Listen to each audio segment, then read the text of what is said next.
Long-term wealth building, this is what putting your money in what we call the vehicle, right? Or I call it the vault. So it's where the money actually resides, right? And so this is what it can do. It's a steady cash flow. Like I said, you have rental income coming from that self-directed IRA properties can provide consistent returns supporting long-term wealth accumulation. Number two, appreciation.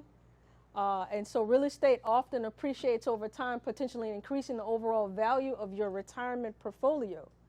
And so if we don't understand what appreciation is, it's like, okay, you bought something, let's say it's worth 100K today, and maybe 5 years from now, it's worth 150. So it appreciated by 50,000, right? So that also, that appreciation increase is also tied to your portfolio, right? And so that increases your net worth, right? And so talking about banking and stuff like that, that's a good way to get other qualifications. We want to always be increasing our net worth year over year.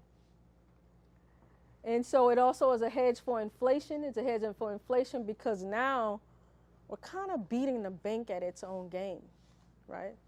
Just a little bit by moving those funds from being taxed to being non-taxed. And again, we're banking on, one, appreciation. We're also banking on the compounding and the velocity of that money. And that's the only way you're going to be able to beat inflation, is if the money is producing itself faster than what inflation is.